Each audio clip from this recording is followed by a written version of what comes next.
Romania is a country where the new and old coexist together. Old traditions and new traditions. The new generation and old generation.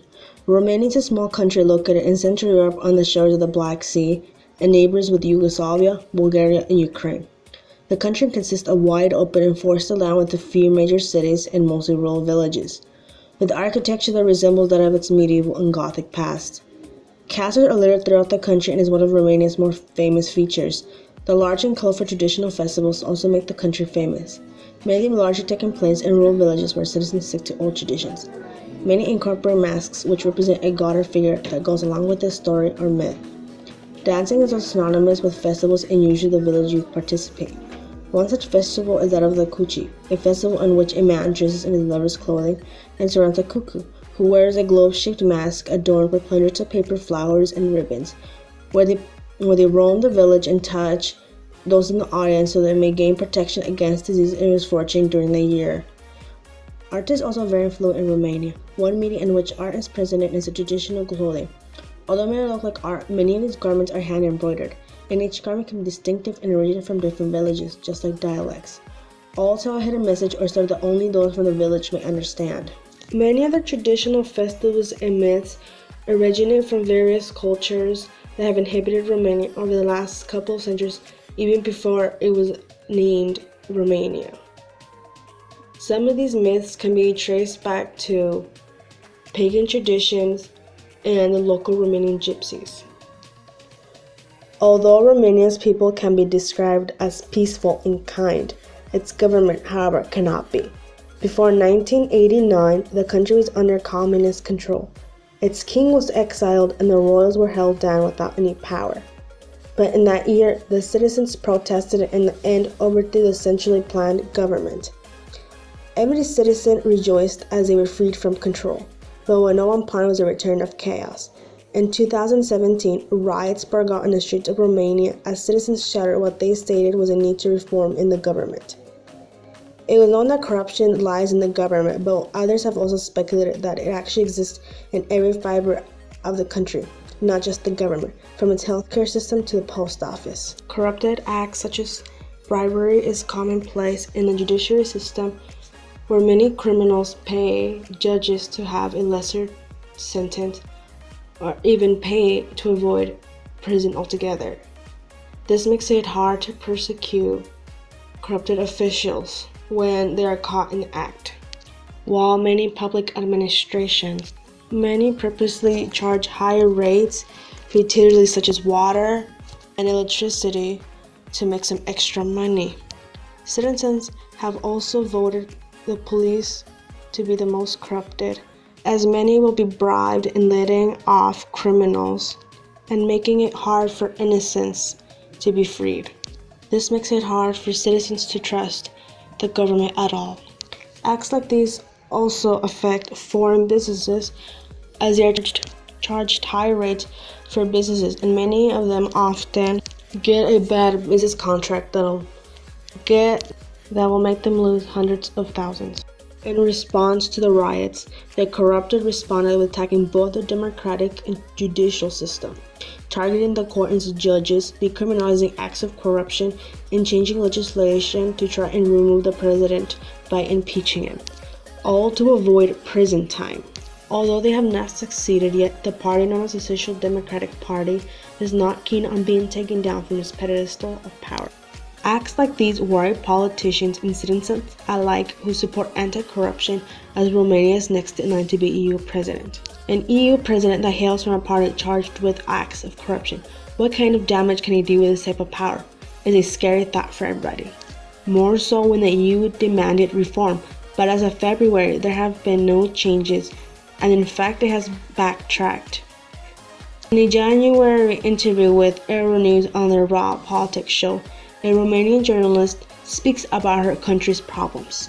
The ins and outs of the Romanian presidency is Siegfried Mureșan, a Romanian MEP with the EPP group, Maria Udrescu, a Brussels-based Romanian journalist who works for Le Livre Belgique, and still with us, our Euronews political editor, Darren McCaffrey.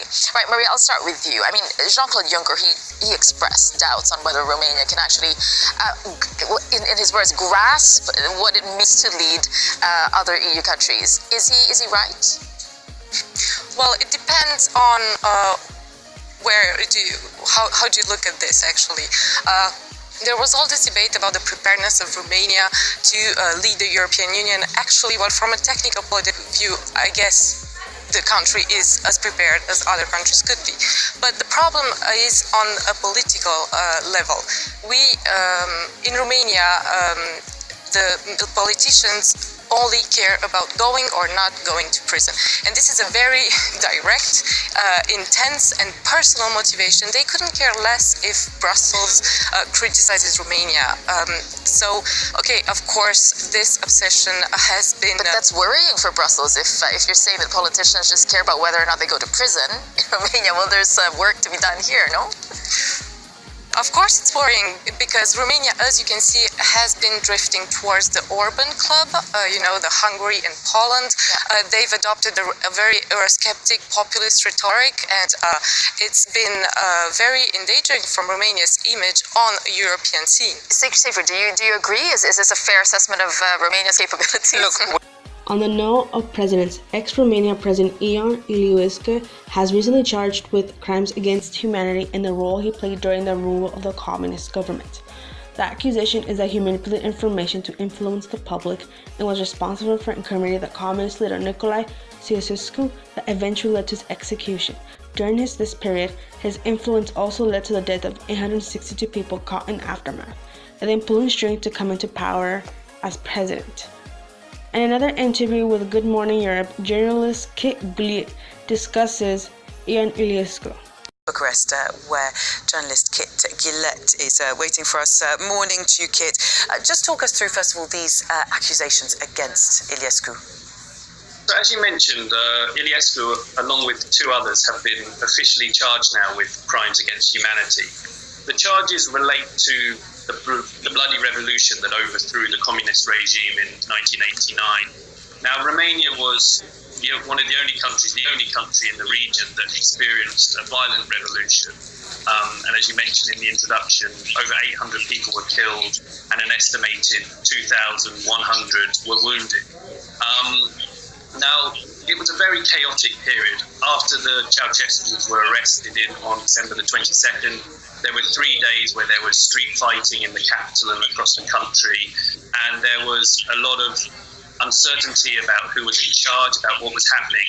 Now, Iliescu is accused of using this period, spreading disinformation, using public statements on television to engage in a campaign of diversion, which effectively, led to friendly fire, shootings, contradictory military orders, and the idea being that this was a period where him and some colleagues were kind of cementing their power. This comes 29 years after the events that we're talking about. Why has it taken so long? There wasn't a political will to do it before, and you could argue that there isn't a political will to do it now either. But, a lot of people have, for a long time, talked about prosecuting Iliescu and people for the events that happened in the 1989 revolution. A case was opened shortly after 1989, but it ended without indictment in 2009. Now, the case was reopened following a ruling by the European Court of Human Rights in 2016. And since then, there's been a lot of activity, and they have gathered a lot of files, a lot of evidence, and the general prosecutor has described this as an important moment for Romanian justice system, and has described it as fulfilling a debt of honour in history. So there is a sense, at least for the justice side, that there is a need and a desire to get this done.